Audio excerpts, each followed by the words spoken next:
Hello everyone, welcome back to my channel. तो आज हम पढ़ेंगे द वैदिक लिटरेचर को।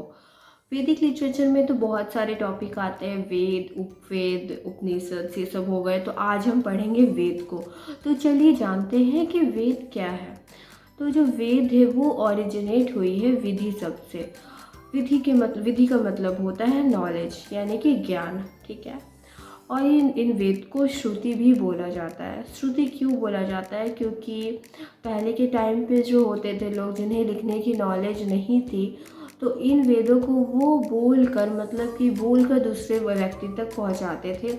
और इसी तरह ये जनरेशन टू जनरेशन पास होते गई, इसीलिए इसे श्रुति भी बोला जाता है।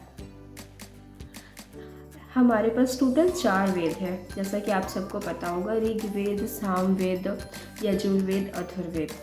ऋग्वेद, सामवेद और यजुर्वेद को अथर्ववेद से सेपरेट रखा गया और इसे त्रियो या फिर त्रायो भी बोला जाता है। और ये जो अथर्ववेद है ये न्यूली ओरिजिनेट वेद है। ठीक है। तो चलिए हम पहले देखते हैं ऋग्वेद को। तो Rigveda oldest religious text in the world. तो जो ऋग्वेद था वो वर्ल्ड में सबसे ओल्डेस्ट धार्मिक ग्रंथ माना जाता है। और बहुत सारे हिस्टोरियन के द्वारा इसे ये भी बोला गया है, मतलब एग्जैक्ट डेट तो नहीं, बट एनसीईआरटी के अकॉर्डिंग इसे 1700 बीसी लिया गया है। तो ये ऋग्वेद क्या है? अ कलेक्शन ऑफ हाइम्स, मतलब कि मंत्रों का कलेक्शन है एक तरफ से। और इसमें टोटल 1028 मंत्र है, जो कि 10 मंडल्स में डिवाइडेड है। तो 10 मंडल्स को भी हम देखेंगे। देखिए, जो सेकेंड से लेके जो 7 मंडल है वो सबसे अर्लीस्ट है, और ये ascribe to a particular family of seers, rishi. देखिए, जो सेकेंड से लेके 7 मंडल है वो सबसे पुराने हैं, ठीक है, प्राचीन माने जाते हैं। और इन्हें ये डिस्क्राइब किया गया है, ये बेस्ड है ऋषियों के ऊपर।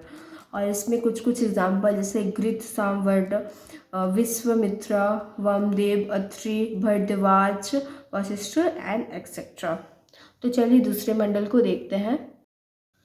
सेकेंड से 7 मंडल तक तो हम लोग ने समझ लिया। अब देखते हैं 8 मंडल में क्या है। तो इसे 2 पार्ट में डिवाइड किया, जैसे कन्वर्स और अंगिरा बोलते हैं। ठीक है। और जो 9th मंडल है वो कॉम्प्लिकेशन ऑफ सोम हाइम्स। देखिए, इसमें एक सोम मंत्र के द्वारा, मतलब इसमें ये 7 मंडल 9th मंडल बताती है। और जो फर्स्ट से लेकर के और जो फर्स्ट से लेकर के 10th मंडल है वो सबसे लेटर एडिशन है, मतलब कि इसे बाद में ऐड किया गया था। 10th mandala contains the famous Purushasukta, मतलब ठीक है, ये पुरुषसूत्र के बारे में बताता है। और इसमें ये भी बोला गया है जो 4 वर्ण है, जैसे कि आज के टाइम पे हो गए ब्राह्मण, क्षत्रिय, और जो भी हमारे 4 क्लासेस होते हैं, तो इसमें बोला गया है कि वो ब्रह्मा के माउथ, आर्म, थाइस और फीट से निकले हैं। ठीक है। और ब्रह्मा जिन्हें इस ब्रह्मांड का क्रिएटर माना जाता है। देखिए, अब देखते हैं वर्ड, जो भी वर्ड लिए गए हैं ऋग्वेद में। ओम वर्ड जो यूज़ किया गया वो 1028 बार यूज़ किया गया है। जन वर्ड है तो 275 बार।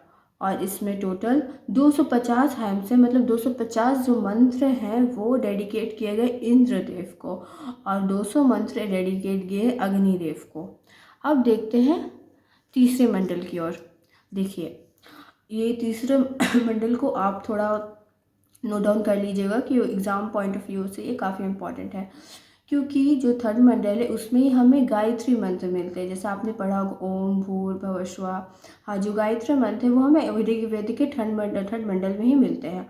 और इसे डेडिकेटेड टू सविता, मतलब सविता को भी डेडिकेट किया जाता है, जो कि इस 16 डाइटी माना जाता है। ठीक है। अब चलिए हम देखते हैं बैटल ऑफ 10 किंग्स। इसमें जो बोला गया, अब ऋग्वेद में जो बताया गया है बैटल के बारे में, वो दर्श राजना ये मेंशन किया गया है 7th मंडल में। ठीक है। और ये जो बैटल फॉट हुई थी वो कहाँ हुई थी? रावी नदी के किनारे पे। और इसे किसने जीता था? त्रिशुत भरता पुरु किंग सुदास ने। ठीक है। और जो सरस्वती नदी है, इसमें ऋग्वेद में डाइटी रिवर मानी जाती है, यानी कि सबसे पवित्र नदी सरस्वती को ही माना गया है ऋग्वेद में। ठीक है। हम लोग ने ऋग्वेद तो समझ लिया, अब हम देखेंगे सामवेद को।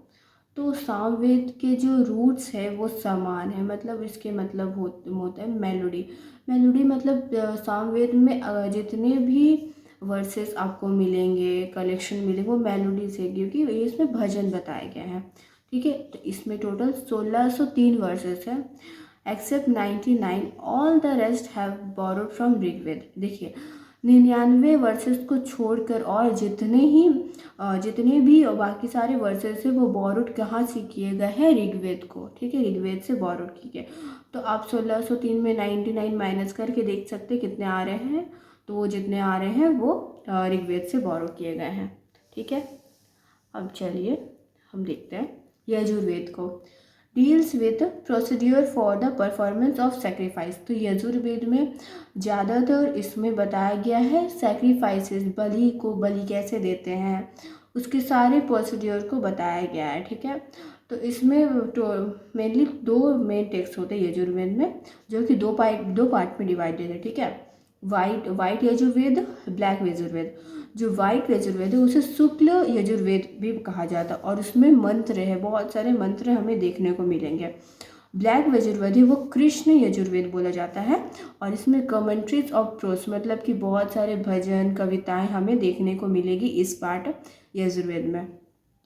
ठीक है, तो अब हम देखेंगे हमारे लास्ट वेद को, जो है Atharvaveda. Entirely different from the other 3 वेद। तो जैसा मैंने बताया था कि ये तीनों वेद से इसे सेपरेट रखा गया अथर्ववेद को, और अथर्ववेद को 20 कर्नल्स में डिवाइड किया गया। कर्नल्स मतलब बुक होते हैं। Has 711 hands, mostly dealing with magic. देखिए इसमें ना टोटल 711 है हैंड्स, मतलब मंत्र है, और ये ज़्यादातर मंत्र किससे डील करते हैं, मैजिक से। तो आई होप फ्रेंड्स आप लोग को ये टॉपिक समझ में आया हो, और आप लोगों को कैसा लगा आप लोग ज़रूर कमेंट सेक्शन में मुझे कमेंट करके बताएं, और इसके आगे टॉपिक मैं आप सभी के साथ ज़रूर शेयर करूँगी। Thank you.